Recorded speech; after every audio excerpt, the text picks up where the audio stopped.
Good morning, all. CamelbackTrading.org. Coming to you this Tuesday morning, August 11th. We are looking at the last 4 days of the market profile of the SPY ETF here on Window Trader and where we are trading this morning.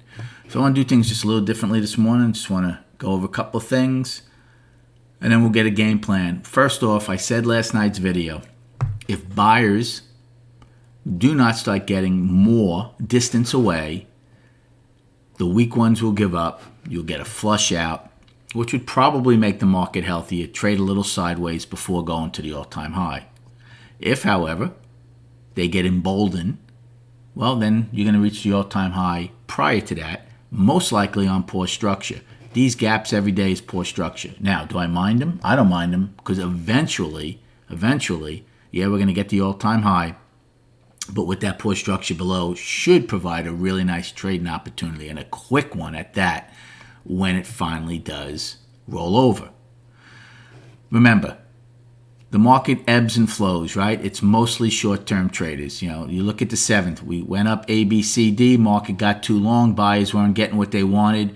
They flush out. They tried again here. They flush out.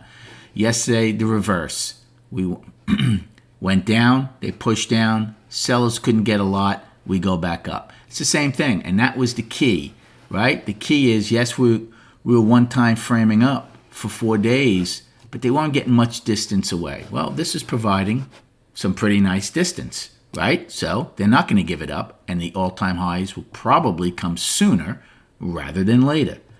Now, here's the important thing. Once we do get those all-time highs, you're going to be hearing a million things. First, you're going to have all the Fibonacci traders with all their numbers telling you where it's going next and whatnot. The bottom line is this, though. Trading is an art, not a science. Price has to seek its level. We talk about that all the time. They need to seek a destination. Excuse me. Once we hit an all-time high, they're seeking something that's never been there before. So, yeah, maybe fibs work and whatnot, but again, it's going to be trading what's in front of us. You're going to have the people with the round numbers. Oh, 350 is a beautiful number. Let's go there. Yeah, maybe it will be. I don't trade off of those.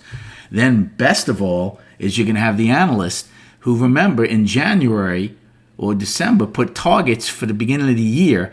In March, totally revised them down, and I can guarantee you they weren't back up here. And now here we are in August, and they're going to be giving you new ones even higher. Useless information. And then the most useless of all are your carnival barkers on Twitter and anywhere else that they find a platform. Somebody a couple of days ago said, sell will come in 3 to 10 days. Well, by the time his sell comes, when it does come, it'll probably go back to where it originally was when he said that. Useless information. Market-generated information is what we trade off of. Plain and simple. And I'm not making fun of Fibonacci's or round numbers. Whatever you want to use that works for you, you shine it up, God bless you, and you go with it. I'm trying to educate people here on what the market tells us on a daily basis using market-generated information. Okay, so based on that, what's going on? Well, this is going to be our 50th gap to the upside this year, our 82nd overall, and our 4th upside gap already in the month of August. That is mindless machines, emotional trading, irrational trading. But doesn't matter, right? We trade what's in front of us. So you should have all the upside numbers because there weren't many that I gave you yesterday morning. So I'm just going to give you the downside for now. The only upside number I'll give you right now, since you don't have it, is the pre-market high of 337.93. The downside, your first destination will be yesterday's high now of 335.77. Then you're going to have 335.01, which was 11 wide. So if this gap fills again, just like yesterday's gap filled, right? We said we're going to trade M and get to the POC. That's exactly what happened. Well, if this gap fills, you're going to trade M's range and at least the POC. So below that 11 wide, we then have our pre-market low of 334.85 and then 334.34, which was our afternoon pullback low. So what is the game plan for this morning? Okay, you know how I feel about gaps. It's another thing you're going to hear all over Twitter. Gap rules apply. You got to be long. Okay, possibly, but right now this gap is about $1.50, a little bit bigger than I like. If it gaps and goes, so be it. I miss it. There'll be many opportunities throughout the day. I'd rather wait and miss it rather than to take that long and then see an inventory adjustment and then be long and have it down a quick 50 or 75 cents in my face. We want risk reward in our favor. So for me, that means a gap of probably at best $1 to go long. I don't mind that risk reward. So if we open on a gap $1 or less above yesterday's high, I will take a call. Yesterday's high was 335.77. The 11 wide was 335.01. I'll play Wednesday's expirations. I'd look at 335 calls if I was to buy them. So if we have a gap of less than $1, but more than, say, 10 cents, because then you think it's going to be filled, then I would take a call play with my out being the gap fill and acceptance into M's range.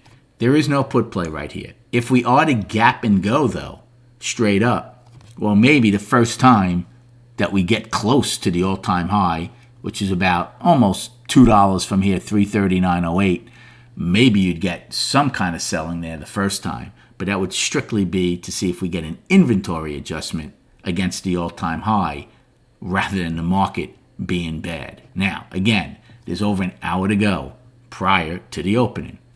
You're going to get these updates at camelbacktrading.org's voice channel room before the opening, throughout the whole trading day. I mean, we break down the initial balance every day like it's a boxing match. Who won? The buyers or sellers? Why did they win? Why didn't they win? What happened? More importantly, what didn't happen? These are things that paint a beautiful picture on a daily basis to form a game plan as the day evolves. Now, I'll quickly go to the charts.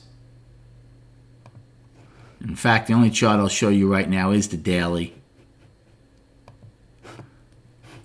Again, this was the one that wasn't getting the distance away, right? The monthly and weekly were more than healthy, one time framing up and getting distance. Yes, we were going up, but they were having trouble getting away from each other. Well, that's being solved this morning on poor structure again, but it's being solved this morning.